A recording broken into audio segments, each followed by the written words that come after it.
Mesdames, messieurs les représentants de la gendarmerie, compagnie, brigade, le PSIG, Madame la députée, j'aurais dû commencer par vous, cher Michel, excusez-moi, je suis en fait un peu en léger contre-jour sur cette scène du diapason. Madame la directrice du territoire sud-grésivaudan du Conseil général, chère Florence Claire, la maman de Vincent. Elle ne voulait pas que ça se sache, mais vous avez dans la salle la maman de Vincent Claire.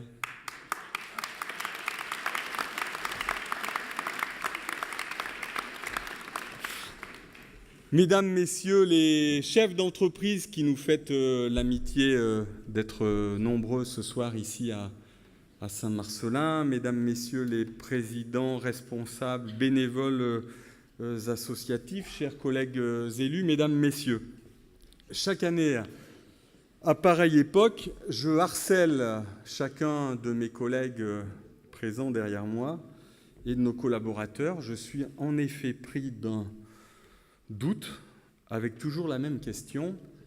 Et si cette année, les Saint-Marcelinois ne venaient pas? Alors nous vous le disons à cet instant, nous sommes soulagés. Une fois de plus, vous êtes au rendez-vous, nombreux, toujours encore, malgré le froid et la neige. Soyez-en, en tout cas, au nom du conseil municipal et en mon nom personnel, soyez-en remerciés. Votre présence a réellement quelque chose de réconfortant. Nous voici donc entrés dans cette année 2013, fameuse, car 2012 suscitait, comme vous le savez, comme d'autres échéances avant elle, l'extravagant fantasme de la fin des temps. La fin du monde, n'était-ce pas seulement lorsque l'homme cesse d'être pleinement humain, d'être porteur d'humanité? Au moment de vous présenter nos vœux, nous pensons d'abord à celles et ceux qui, frappés par la maladie, la précarité, l'angoisse du chômage, à celles et ceux qui, malgré beaucoup d'efforts et de démarches, ne trouvent pas d'emploi. Nous pensons aussi à ceux qui œuvrent dans la commune, qui sont la vitalité de notre territoire, chefs d'entreprise, commerçants et artisans, que l'on doit encourager, que l'on doit soutenir, tant on sait qu'est grand et périlleux le risque d'entreprendre. Et puis nous pensons aussi, bien sûr, aux services de l'État et des collectivités et aux bénévoles des associations. Bonne année 2013 à vous, à vos familles, à toutes les personnes qui vous sont chères. Bonne année aussi, vous l'avez compris, à notre territoire et à notre belle ville de Saint-Marcellin. Que cette nouvelle année vienne combler vos aspirations les plus profondes, qu'elle concrétise vos projets personnels et professionnels, vous apporte l'énergie, l'audace, la volonté d'agir tout au long de ces 12 mois afin de prendre l'avenir à votre compte et de faire de chacun de vos rêves une réalité à vivre et à partager avec les autres.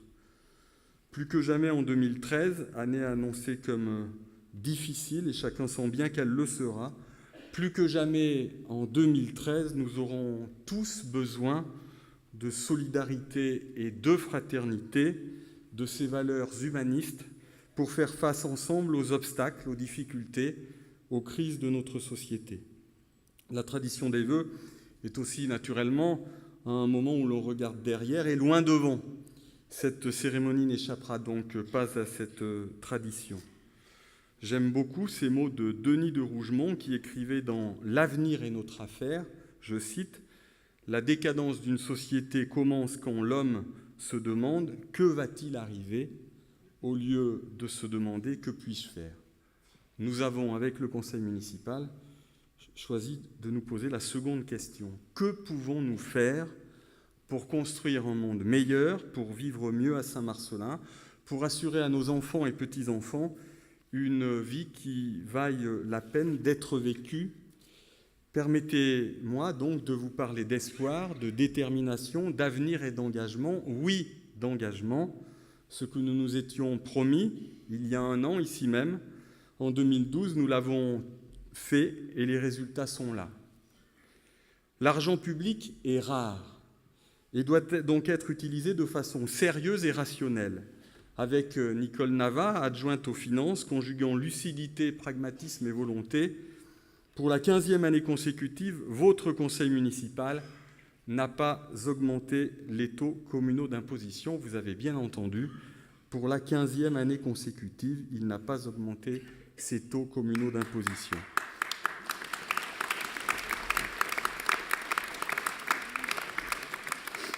Pour la troisième année consécutive, il n'a pas emprunté non plus.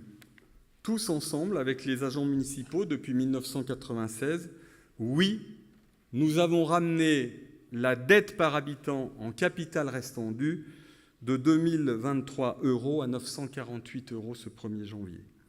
Oui, depuis 1996, nous avons mené avec ardeur et conviction la bataille du redressement de notre ville et de sa modernisation, opérant la mise en ordre de nos finances. Une dette en forte diminution, des taux de fiscalité maîtrisés, des emprunts limités.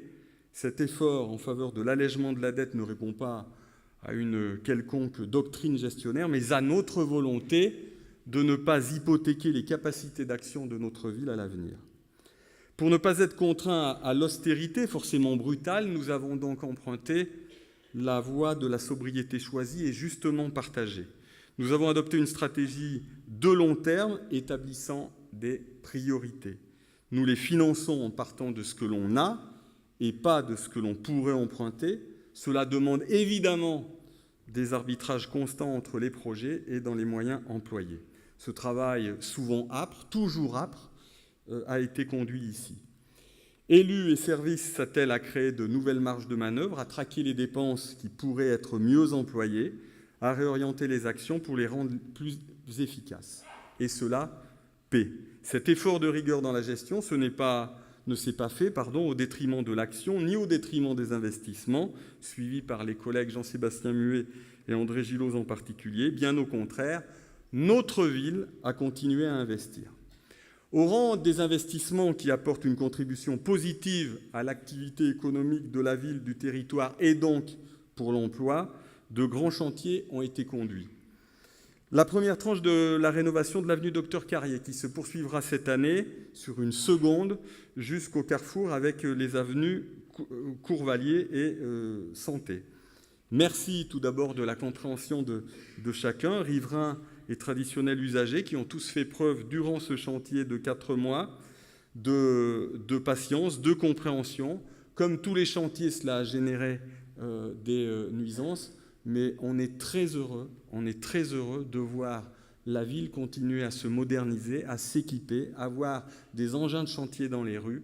Beaucoup de collectivités, malheureusement en France, n'ont aujourd'hui plus cette force d'investissement. Merci aux services et aux entreprises de la qualité du travail, dont de nombreux riverains, d'ailleurs, nous ont dit tout le bien. L'objectif de ces travaux sur l'avenue Docteur-Carrier consistait et consisteront toujours à offrir aux usagers des circulations sécurisées en favorisant les déplacements doux, l'un des objectifs de notre agenda 21 que gère notre collègue Jean-Yves Balestas. Il s'agit aussi de réduire la vitesse et puis de valoriser, bien entendu, les vues des espaces publics et privés végétalisés qu'ils méritent. Avec nos régies, monsieur le directeur, cher Jean-François Michon, qui nous fait aussi l'amitié d'être là, nous avons réalisé un travail ingrat, invisible et coûteux, mais nécessaire, consistant en la reprise des différents réseaux d'eau et d'assainissement. Nous avons aussi renforcé les réseaux souterrains d'éclairage public et enfoui les réseaux aériens. Deuxième grand investissement, la première tranche de l'extension-réhabilitation du gymnase Carrier, âgé de plus de 45 ans. Ces investissements sont essentiels pour nos associations sportives, pour nos écoliers, nos collégiens, nos lycéens, et puis personne, évidemment, ne contestera les valeurs éducatives et de santé que génère le sport. Il s'agit bien d'encourager la pratique sportive, mais aussi de mettre aux normes cet équipement en termes d'accessibilité, avec la mise en place d'un ascenseur, la création d'une tribune, l'extension de vestiaires, mais il s'agit aussi d'efficacité énergétique. Nous l'avons déjà dit, si l'énergie la moins chère est bien sûr celle qui n'est pas consommée, nous investissons donc dans l'efficacité énergétique de nos bâtiments. L'énergie, dans le budget municipal, représente 14,5%, soit environ 700 000 € de nos dépenses de fonctionnement, hors frais de personnel. Et chacun aura compris que réduire cette part est plus que jamais une démarche vertueuse. Comme l'indiquait, parlant du gymnase Carrier et de cette avenue Carrier, l'architecte conseil du CAUE, par ses projets conjoints de réhabilitation. L'aménagement et l'architecture ne sont pas que des réponses techniques, il s'agit bien au-delà de partager une culture et de faire sens. L'ensemble est d'un effet dynamique, très intéressant, qui va fortement structurer et embellir l'avenue. Troisième grand investissement de l'année écoulée, l'extension de l'espace jeunesse de notre médiathèque. Tout a été fait pour que les jeunes lecteurs se sentent bien, dans un univers coloré et ludique, très éloigné des bibliothèques poussiéreuses d'autrefois. Plus vaste de 70 mètres carrés, cet espace a été entièrement rénové et aménagé. Cet investissement a du sens. C'est ce que nous recherchons à chaque fois que l'on dépense 1 euro d'argent public. Il a du sens parce que sait-on en effet que l'habitude de lecture, si elle n'est prise dès le plus jeune âge, n'est pas rattrapée avec la maturité? Et puis, sur la base d'un diagnostic et d'une analyse réalisée en 2007 sur notre canton, chère Florence Clerc, avec le Conseil général, nous constations que 16% seulement des habitants du canton de Saint-Marcellin étaient inscrits dans une bibliothèque, soit une fréquentation très inférieure aux moyennes départementales et nationales qui sont de 28 et 18%. Aucune bibliothèque du territoire n'avait d'autre part de politique d'acquisition formalisée par un document et validée par la tutelle. Notre ville avait alors pris l'initiative d'être le moteur, le déclencheur d'une politique forte en faveur de la lecture publique sur le territoire.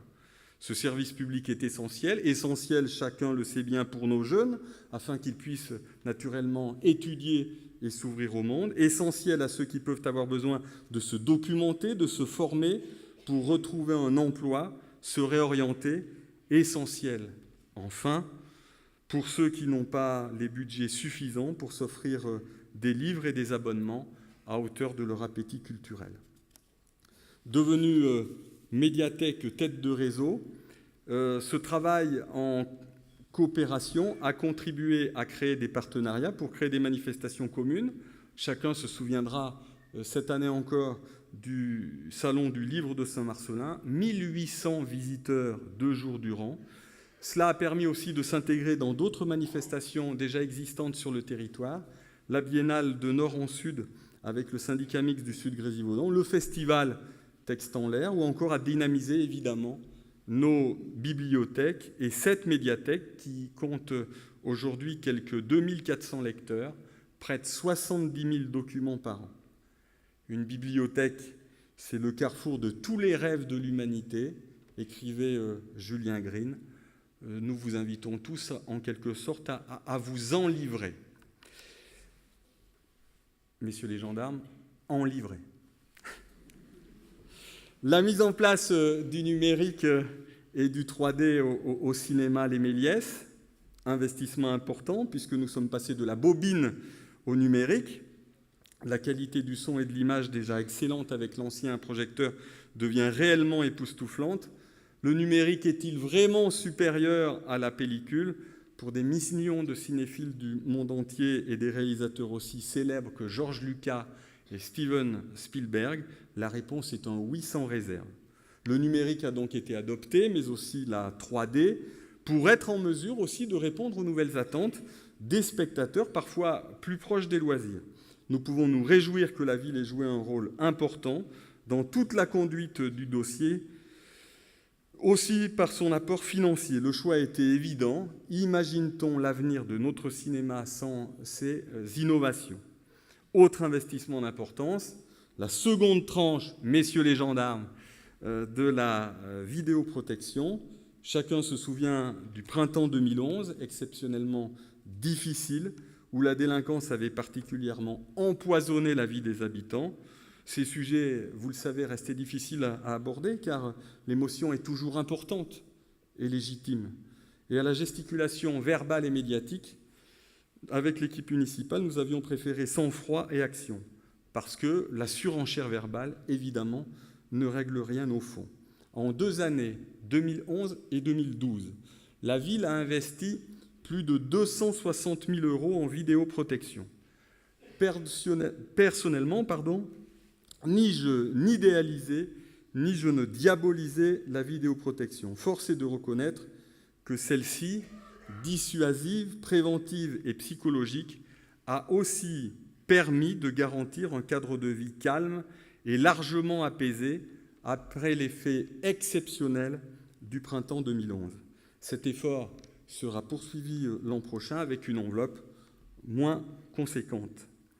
En 2012, conformément à nos engagements, nous avons aussi initié la réhabilitation extension du centre de loisirs des Petits Loups, rue Saint-Laurent, réalisé le 3e bassin de prévention des crues du Savouret, cher Raphaël Sylvestre, tout comme nous avons réalisé un grand programme de petits travaux, continuité piétonne du Courvalier, achèvement du parking de l'école de la Plaine, piste cyclable prolongée sur l'avenue de Romans, équipement de classes de grande et moyenne section en tableau blanc interactif, chère Catherine Pellini en charge des affaires scolaires, nouveaux vestiaires au stade Soranzo, zone 30, boulevard Riondel et Champ de Mars. Avec la régie municipale d'énergie, nous avons réalisé l'extension de notre chaufferie bois, née il y a 14 ans déjà.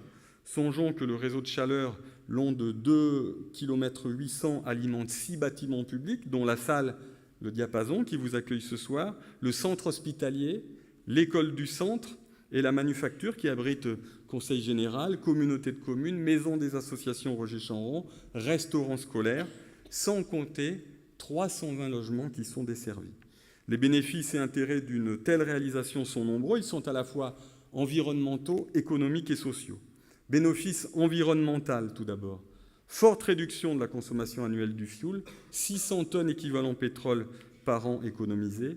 Baisse significative des rejets de CO2 en diminution de 750 tonnes par an, soit l'équivalent de près de 6 millions de kilomètres ou 144 tours du monde parcourus par une voiture récente.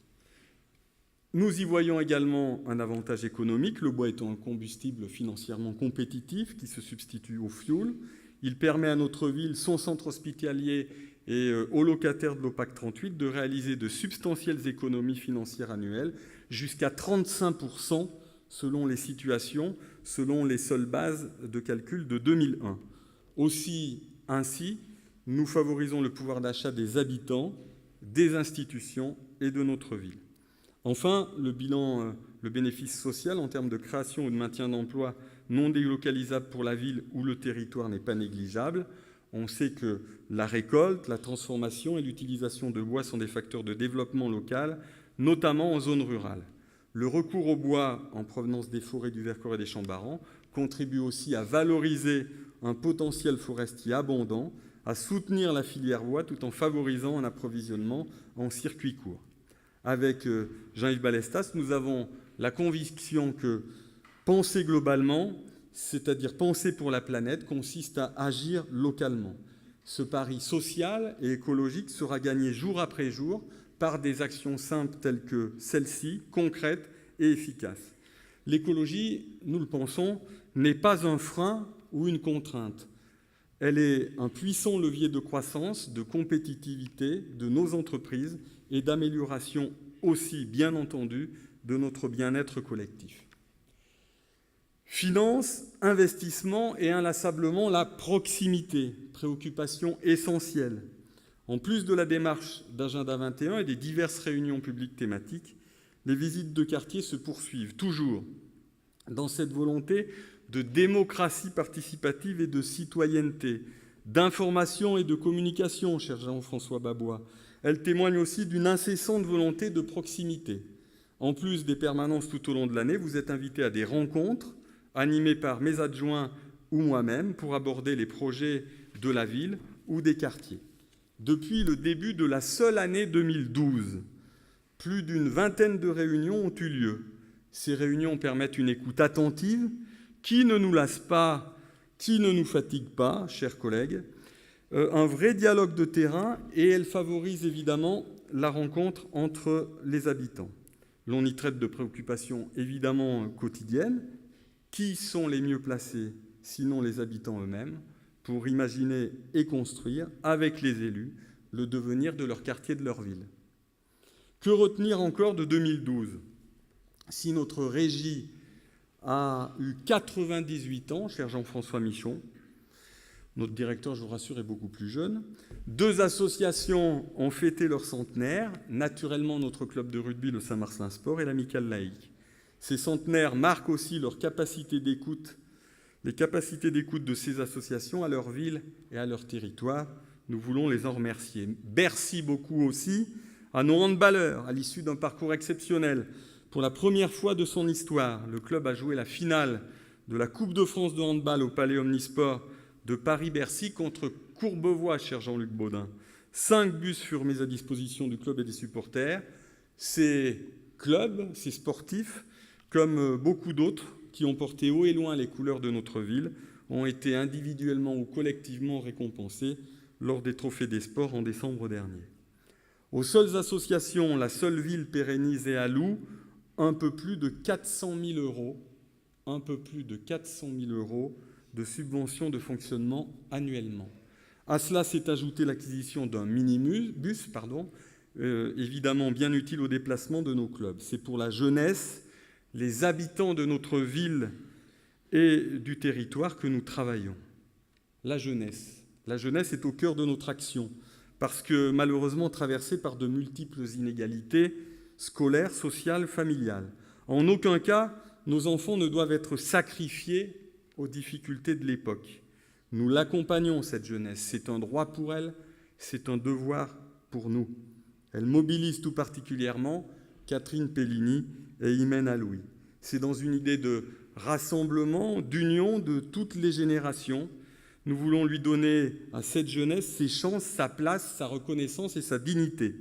En cohérence et responsabilité, nous le disons, l'objectif est très clairement affiché de maintenir annuellement à plus de 400 000 euros cette enveloppe, sans augmentation des taux communaux d'imposition, et ce, malgré les nombreuses contraintes budgétaires. Outre le soutien à la vie associative, nos dispositifs sont nombreux, mais certains sont parfois, malheureusement, encore trop méconnus. Bourse au permis de conduire, bourse au projet jeune, chantier jeunes citoyens, actifs jeunes, sorties familiales, qui sont une manière de tendre vers un moment d'égalité et d'offrir un temps de vacances à des enfants qui n'en ont pas ou trop peu. Cela est sans compter sur nos missions autres dans les accueils de loisirs ou périscolaires accessibles à tous les enfants. Une parenthèse pour dire que du fait des travaux d'électrification de l'axe ferroviaire Valence-Grenoble, notre ville a proposé l'extension de ses horaires d'accueil périscolaire du soir jusqu'à 18h30, sans tarification supplémentaire, pour répondre aux besoins des salariés et des familles transportés par car. Et puis l'attention portée à la jeunesse, c'est l'installation du nouveau conseil municipal des jeunes. Il vient compléter et enrichir toutes nos instances de concertation. Nous vous donnons la parole, mesdemoiselles, messieurs, vous êtes là pour proposer, innover, critiquer, pour orienter, pour recadrer s'il le faut. Est-il nécessaire de rappeler que ces jeunes conseillers ont été, avec leurs prédécesseurs, force de proposition, notamment sur la mise en place de la 3D au cinéma, la création de pistes cyclables ou force d'action sur la caravane citoyenne contre le racisme, ou encore l'organisation d'activités au sein de l'accueil Active Jeunes. L'écrivain hongrois Robert Zend faisait justement remarquer que ce que nous avons tous en commun, c'est d'être tous différents. Et évoquant cela, il y a quelques secondes, à propos de l'amicale laïque, je voudrais aborder la question de la laïcité. La laïcité n'est pas ringarde, mais elle est un concept bien vivant dont l'actualité demeurera tant que des hommes et des femmes qui ne partagent pas leurs croyances penseront qu'ils peuvent partager un destin commun. La laïcité appartient à notre identité nationale. Et cette identité-là n'exclut personne. Elle n'oppose pas, mais elle rassemble. Elle n'enferme pas dans une culture, une origine, une religion, une philosophie, une espérance, mais elle ouvre à toutes les autres. Elle n'entretient aucune peur, mais elle donne sa chance à chacun. Elle est tout à la fois liberté, égalité et fraternité. Elle est un principe qui est, pour nous, l'outil du dialogue et du vivre ensemble. Mais jamais sans doute depuis que je suis maire, Comme malheureusement mes collègues maires, adjoints ou conseillers municipaux de France, nous n'avons à ce point ressenti les effets de la crise.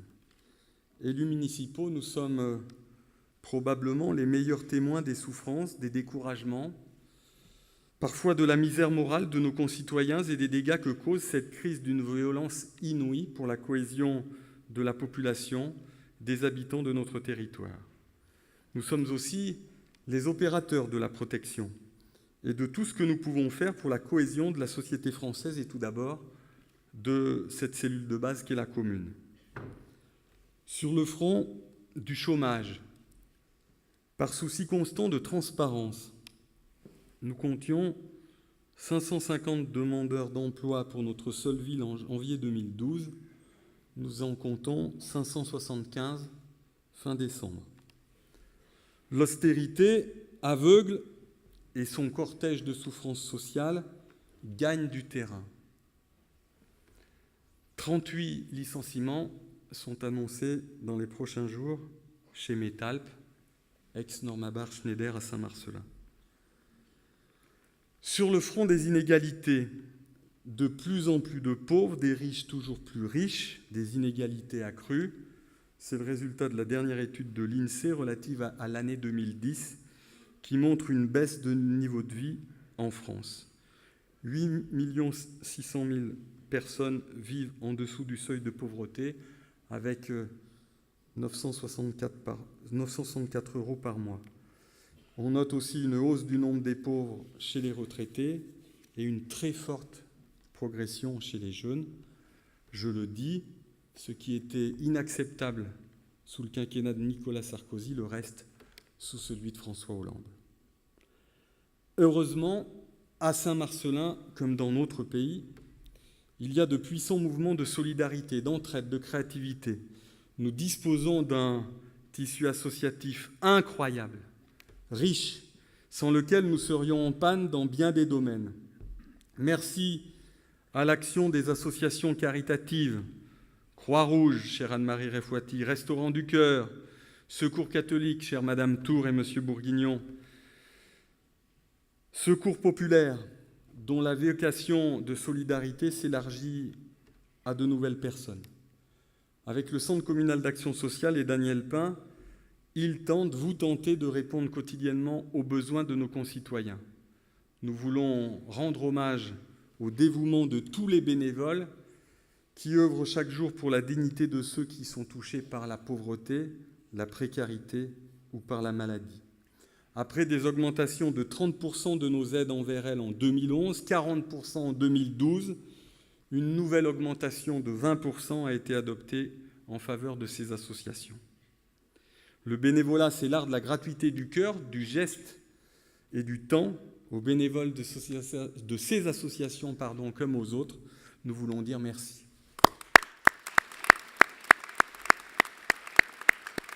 Et puis, n'oublions pas les actions annuelles réalisées par le service municipal en faveur des personnes seules, les plus fragilisées, par le handicap, par la perte d'autonomie. En faveur de ces personnes, notre ville continue à agir fortement. Les aides à domicile, avec le service Villadom, 60 intervenants, 380 personnes aidées, essentiellement des personnes seules de plus de 80 ans, avec une perte d'autonomie importante, 55 000 heures réalisées par nos services municipaux, 1 250 000 € de budget, 120 000 € de subventions municipales. L'effort de la collectivité sera bien entendu reconduit en 2013. Service itinérant de nuit, il est une expérimentation unique en Isère depuis avril 2010, 30 personnes aidées depuis la création du service, vous le savez. L'objectif est d'apporter une aide complémentaire aux besoins des usagers et parfois de leurs aidants familiaux. Le portage des repas ou le foyer-restaurant le sans souci, véritable service municipal là aussi très prisé, 9 134 repas servis, 15 434 repas portés à domicile pour 2012, du lundi au samedi. Et puis, vous connaissez bien d'autres dispositifs sur lesquels je ne m'attarderai pas, tels que l'aide au chauffage, le transport à la demande, les visites à domicile, la semaine bleue ou le domicile intergénération isérois. Chère Anne-Marie Refouati, le diapason, vous en êtes heureuse, nous aussi, poursuit sa croissance avec près de 10 000 spectateurs chaque année sur la seule programmation municipale. Il est le lieu incontournable de découvertes artistiques et de plaisirs partagés, reconnu par nos partenaires institutionnels, Conseil général et Conseil régional notamment, qui nous apportent d'ailleurs un plus en termes de subventions. Mais nous nous réjouissons aussi que cette année, pour la première fois, nous atteignions le nombre de 480 abonnés sur la saison 2012-2013, contre 300 tout de même, en moyenne au démarrage. Bel appétit culturel et immense intérêt que nous avons récemment eu l'occasion d'évoquer avec Aurélie Filippetti, la ministre de la Culture, qui nous recevait à Paris lors de la remise du prix Barbara, qui a été remis à Barcella, que nous accueillerons en mai prochain lors du festival éponyme, ici, au Diapason. Songez aussi qu'à plus d'une trentaine de reprises, le Diapason a été aussi mis à disposition d'associations ou d'entreprises pour l'organisation de spectacles, de conférences ou de séminaires.